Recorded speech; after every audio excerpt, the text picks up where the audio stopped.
Welcome, Miracles Tribe members and members of our Miracles Attraction community on Facebook. I'm Teresa McGallagher, and my business partner, Carly Judd Hardy, is here with me today to introduce another fascinating guest to you in our series of people whose lives have been positively transformed by their spiritual practice of A Course in Miracles. So our guest today is Kevin Rice, coming to you from Florida, and Carly will introduce him. Thank you so much, Teresa. We are very excited to have the Reverend Kevin Rice with us this morning. What a treat. And just a little bit about him. He is President and CEO of Only Loving Thoughts, a 501c3 charity dedicated to the message of love. Wow, Kevin, already we're just thrilled with your work in the world. Thank you so much, Carly and Yes. Teresa. Since the age of 15, Kevin has hosted his own television and radio talk shows and has lectured to thousands of people across the country.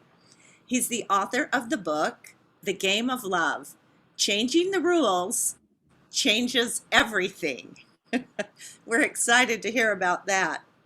He has spent nearly 20 years in his spiritual work with the Unity movement. He was a supervisor at Silent Unity at the Unity Village in Missouri, and he has been director of operations of Unity in Palm Beach and Hollywood, Florida. And now he's also a regular teacher in Unity on the Bay in Miami. That's been going on for almost a decade. He's been a teacher of A Course in Miracles, which of course we're most interested in, for over 30 years. And it was involved with the Reverend Chris Jackson. He can tell you that Chris has been a dear friend for 25 years and what they took on together in the Unity movement. So without further ado, we'd love to hear your story, Kevin, and again, welcome you. Thank you. Thank you for the invitation, first of all, and many thanks and appreciation. I started my journey as a fundamentalist Christian evangelist when I was 16 years old. I entered into a speaking contest with about 300 people, and 3 years in a row, and I won. The third place, the second place, and the first place as a senior at that time. And so I was, during those years from 16 to 20 or 16 to 19, they offered me a TV show in Kansas City, and regarding my principles as a Christian fundamentalist evangelist, and I toured the country with two music groups as well. And then also I went to Baton Rouge and met Jimmy Swaggart. You may know him. And he was my mentor. And I was there when he, as people call it, fell from grace, right? And admitted to the country that he, quote unquote, sinned. I left because I was very disappointed, and I went back to Kansas City, and I was unhappy, unfulfilled. And so I went home and I opened the, not a phone book, what they call a yellow book, and I randomly found a psychiatrist, Dr. James Meyer. And I went to him and I said, okay, I'm not happy. I unloaded my story for about an hour. And at the end, he said, Kevin, I've never done this in 16 years of therapy, but I'm really guided to recommend A Course in Miracles to you. And I said, okay. And I immediately went to the bookstore and got A Course in Miracles. And I spent about a whole year going to lessons, reading the text and the manual for teachers, and I was blown away by it. And I knew that I knew that it was true because a couple of experiences I had personally about the course. One was after I left my ministry as a fundamentalist Christian, about age 20, 21, and I started reading the lessons. I was up to lesson 13, and I was in a church with my friend Chad, and I was on the front row with him, and I'm listening to this pastor who I was not agreeing with his principles anymore, but I was not judging the experience. But all of a sudden, with God as my witness, the entire room, which was huge, lit up with light, and it was blazing. And I turned to my friend Chad and I said, Chad, did you see what I just saw? And he said, no, I did not see anything. And I was like, okay. So I bit my tongue there. And then a couple minutes later, the entire room was lit up again. And I was alarmed. And then I remember going home that night and the following day, where I was driving, listening to opera at that time, and the entire car was lit up again. The light, bright light. And I was so disturbed, I thought I need to go to the doctor. I'm having something's happening. The next day, I read lesson 15. And in lesson 15, it said, as we go along, you may have many, quote, light episodes. They may take many different forms, some of them quite unexpected. Do not be afraid of them. They are signs that you're opening your eyes at last. They will not persist because they merely symbolize true perception. I was blown away. It sealed the deal for me. Then also, the first time I did the workbook lessons, I went to lesson 69 and they asked me to do a meditation in the lesson. And I did it. And it says, if you are doing the exercise properly, you will begin to feel a sense of being lifted up and carried ahead. And that is exactly what I experienced. It felt like angels just lifted me up and carried me ahead. And I thought, oh my goodness, if I'm doing the lessons properly, I'm experiencing the effects of this. And just like if I'm dropping a pebble of love into the pool of awareness, I'm going to experience the ripples of that too. So that sealed the deal even further in my mind that I was on the right path here.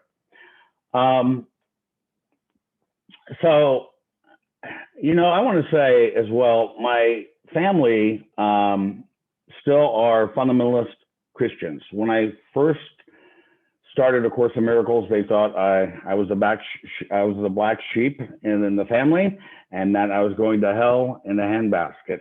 Okay, and I suspended my judgment about this. I did not correct them. I did not improve them. I did not throw A Course in Miracles down their throat. I just accepted what is. And years later, I would say 5 years later, I was on a plane with my mother and my family. And my mother approached me with one of my sisters, and they said to me, hey, Kevin, we need to tell you something. What we think, we've changed our mind about you. We think that you're on the right path here and that you are a true teacher of God. And we want you to know that. I was shocked because I'm not here to change them. All I had to do was change my mind about my family in Kansas City. So it really was a blessing.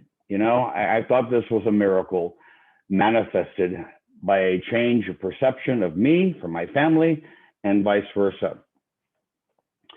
So I want to pause just a moment because I was involved, since I'm involved, as you said earlier, Carly, that I I have been part of the unity movement for years. And my best friend, who has been my best friend, Reverend Chris Jackson, was with me for 25 years.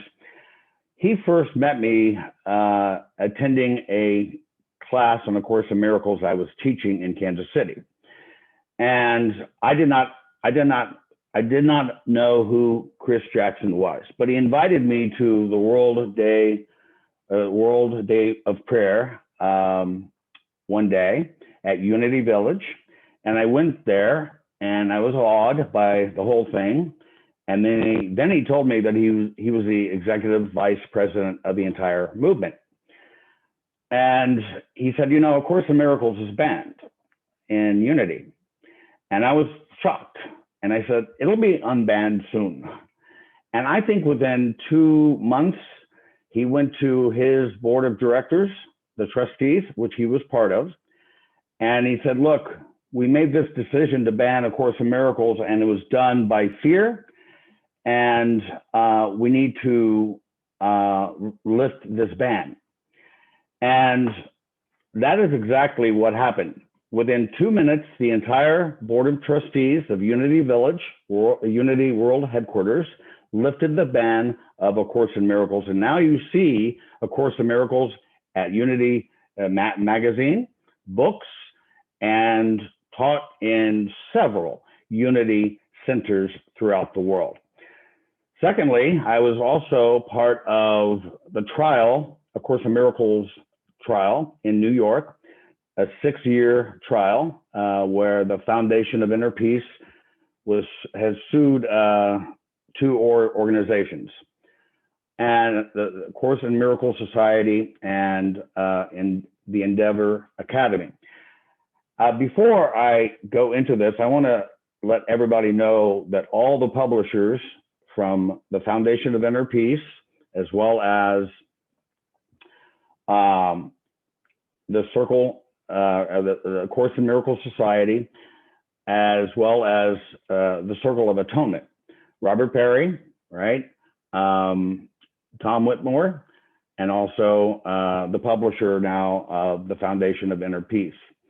All of them are friends, and they taught together in Boston, and I was there teaching as well.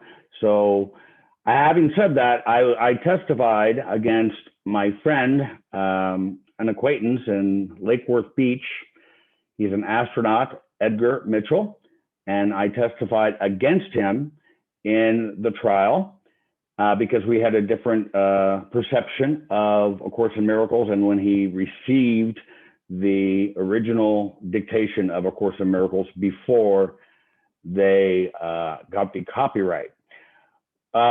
Our side did prevail, and this is why Judge Sweet lifted the ban, or lifted the copyright rather, and now A Course in Miracles is in the public domain. And this is why you see several versions of A Course in Miracles, and I use all of them, and I do honor all of them, okay? One other thing I want to say as well, as we are closing or as we are ending our conversation here, I went through 5 years ago 2 brain surgeries.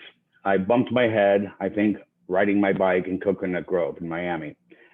And I went through 2 brain surgeries and subdural hematoma, and they put 4 titanium plates in my head, and I could not walk, talk, or speak for months.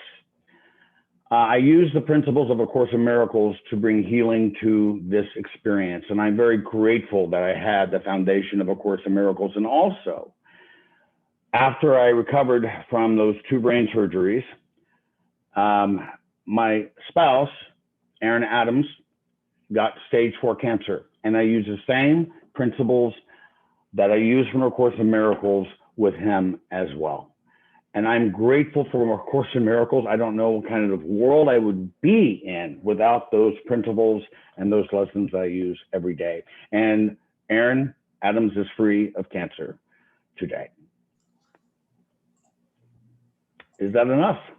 Yeah, that's quite a testimonial, Kevin. Thank you so much for taking the time to share your life story with us. And would you please tell all of our audience where they can find you on the internet?